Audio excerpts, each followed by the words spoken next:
যাদের ঈমান আছে তাদের আমল কবুল হবে, আর দুনিয়ার কেন আমল কবুল হবে না? আমল যদি কবুল হতো সর্বপ্রথম ইবলিসের আমল কবুল হতো। একদিন নয়, দুই দিন নয়, 7.5 লক্ষ বছর ইবাদত করেছে, ঠিক কিনা? আসমান জমিনের কোনো জায়গা নাই যেখানে ইবলিসের সিজদা পড়ে নাই। ইবলিস সিজদা করেছিল কিন্তু আল্লাহর জন্য নয়, নিজের নফসানিয়তের জন্য, অহংকার করার জন্য, বড় দেখানোর জন্য। আমাদের মধ্যে অনেক নামাজি আছে, অনেক বড় নামাজি, তার পাশে কেউ বসতেও পারে না। এত বড় নামাজি, তার পাশে কেউ বসতেও পারে না। আরে ভাই, আপনার পাশে না বসলে আরেকজন কিভাবে নামাজি হবে? ভালো লোকের সংস্পর্শে না আসলে আরেকজন কিভাবে মুমিন হবে, ঠিক কিনা ভাই? এত অহংকার চলে আসে আমাদের মধ্যে। নামাজ পড়লে অহংকার, রোজা রাখলে অহংকার, ইবাদত করার পরে যদি কার মনে অহংকার আসে, মনে করতে হবে সে শয়তান। একমাত্র শয়তানের মনে অহংকার এসেছে।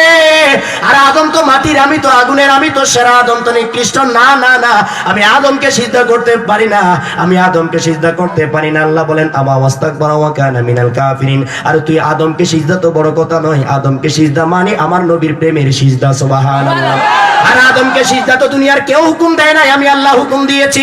সবাই সিজদা করেছে, ফাসাজাদু, কেউ আপত্তি করে নাই, প্রশ্ন করে নাই। ইল্লা ইবলিস, কেবল ইবলিস করে নাই। ইবলিস আপত্তি করেছিল, প্রশ্ন করেছিল, কোনো ফেরেশতা প্রশ্ন করে নাই। সবাই এক বাক্যে আল্লাহর হুকুম মেনে নিয়েছে। সুবহানাল্লাহ। সবাই মেনে নিয়েছে। আল্লাহ বলেন তুই অহংকার করেছিস, অহংকারের জায়গা আমার কাছে নাই, আমি অহংকারীকে পছন্দ করি না। অহংকারীরা সব সময় ধ্বংসের দিকে যায়, ঠিক কিনা ভাইরা আমার? সেজন্য মনে করবেন যারা ইবাদত করে বেশি বেশি অহংকার করে, মনে করতে হবে সোজা কথাই তারা শয়তান। বলেন তারা কি? কোনদিন মুমিন কখনো অহংকার করবে না। যারা নামাজ পড়বে প্রকৃতপক্ষে আল্লাহর জন্য, নামাজ মানি সিজদা করা, সিজদা মানি নত স্বীকার করা। আর নত কারা হয়? যাদের মন নরম তারাই নত হয়, ঠিক কিনা? এরকম নত হতে হতে সিজদা দিতে দিতে বান্দা নরম হয়ে যায়, দিলওয়ালা হয়ে যায়। সুবহানাল্লাহ। যে যায় তার কাছে বসে শান্তি পায়, যেমন আউলিয়া কেরাম। সুবহানাল্লাহ। আউলিয়া কেরামের দরবারে যে যায় শান্তি পায়। দেখবেন জিয়ারত করতে যান, একটা রহমতের বাতাস সেখানে বহমান। সুবহানাল্লাহ। দুনিয়ার আর কোথাও শান্তি নাই, ওলি আল্লাহর দরবারে শান্তি আছে কি না? আমরা ওলি আল্লাহ বিশ্বাসী না নাকি মাজার পূজারি? মাজার কেউ পূজা করে? আমরা মাজারে দাঁড়িয়ে কি বলি? সূরা ফাতিহা পড়ি। একবার সূরা ফাতিহা পড়া সূরা কোরআন শরীফ আদায় করার সমান। সুবহানাল্লাহ। পুরো কোরআনের মধ্যে যা কিছু আছে সূরা ফাতিহার মধ্যে তা কিছু আছে। সুবহানাল্লাহ। ওটাও নেক আলোচনা, ওইদিকে যাচ্ছি না। আর 3 বার সূরা ইখলাস পড়ি কি পড়ি না? পড়েন না মনে হয়? আপনারা জানেন 3 বার সূরা ইখলাস পড়লে একবার কোরআনের খতম আদায় হয়। জানেন তো সবাই? এটা হাদিস শরীফ। কিন্তু একবার কোরআনে 3 বার সূরা ইখলাস পড়বেন, একবার কোরআনের খতম আদায় হবে। এরপর 3 বার দরুদ শরীফ। একদম সাধারণ জিয়ারতের সময় আমরা 3 বার দরুদ শরীফ পড়ি। আল্লাহর প্রিয় নবী বলেন একবার দরুদ শরীফ পড়লে 10টা রহমত নাজিল হয়, 10টা গুনাহ মাফ হয়, 10টা মর্যাদা বাড়িয়ে দেওয়া হয়। সুবহানাল্লাহ।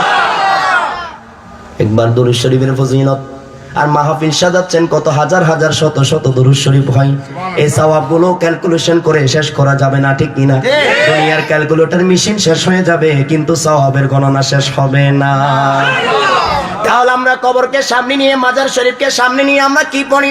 সূরা ফাতিহা পড়ি, সূরা ইখলাস পড়ি, 3 বার দরুদ শরীফ পড়ি। আমি আপনাদের কাছে জানতে চাই, যারা কবরকে মাজারকে সামনে নিয়ে দাঁড়িয়ে থাকেন, আপনারা কি কখনো বলেছেন হরে রাম হরে কৃষ্ণ, রাম রাম?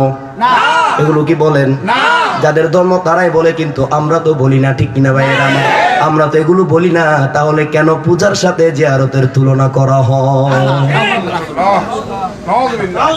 একবার কোরআনের অক্ষর একটা যদি আদায় করা হয় 10টা নেকি, তাহলে সূরা ফাতিহার মধ্যে কয়টা অক্ষর একটু চিন্তা করুন, সূরা ইখলাসের মধ্যে কয়টা অক্ষর একটু চিন্তা করুন।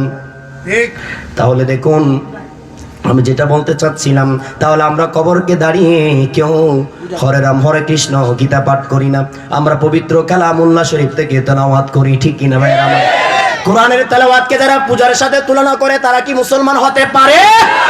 মূলত তাদের শত্রুতা জিয়ারতের সাথে নয়, ওলি আল্লাহর সাথে, ঠিক কিনা ভাই? আমার কিতাবুর রেকব বুখারী শরীফ দেখুন, খুলুন, আমার সামনে নিয়ে আসুন। কিতাবুর রেকব বুখারী শরীফে আল্লাহ পাক রব্বুল আলামিন বলেন, প্রিয় নবীর ঘোষণা, আল্লাহর বাণী, যেটাকে বলা হয় হাদিসে কুদসি। আওয়াজ দিয়ে বলুন সুবহানাল্লাহ। মান আদালি ওয়ালিয়ান ফাকাদ আযানতুহু বিল হারব। আল্লাহ পাক রব্বুল আলামিন বলেন যে আমার ওলি আল্লাহর সাথে দুশমনি করবে, বেয়াদবি করবে, আমি আল্লাহ তার সাথে যুদ্ধ ঘোষণা করালাম। আল্লাহর বাণী।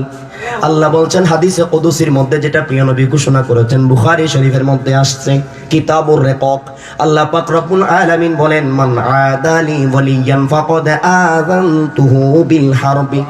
আল্লাহ যুদ্ধ ঘোষণা করলেন ওলি আল্লাহর দুশমনদের সাথে। আল্লাহ যুদ্ধ করলে কি আপনারা পারবেন? না। এত বড় বড় হাতি, আব্রাহা বাদশার হাতি, ছোট ছোট পাখি, তাও আবার ছোট ছোট কঙ্কর দিয়ে ধ্বংস করেছেন, প্রমাণ আছে কি নাই? আলাম তারা কাইফা ফাআলা রাব্বুকা বিআসহাবিল ফিল। আল্লাহ চাইলে সবকিছু পারে কি পারে না? ইন্নাল্লাহা আলা কুল্লি শাইইন কাদির। সবকিছুর ক্ষমতা আল্লাহর হাতে। কুন ফায়াকুন, কুন বললে হয়ে যায়। আল্লাহ ধ্বংস করতে সময় লাগে না, আমাদের সময় লাগে, আল্লাহর সময় লাগে না। আমরা সময়ের মুহতাজ, আল্লাহ কিন্তু সময়ের মুহতাজ নয়।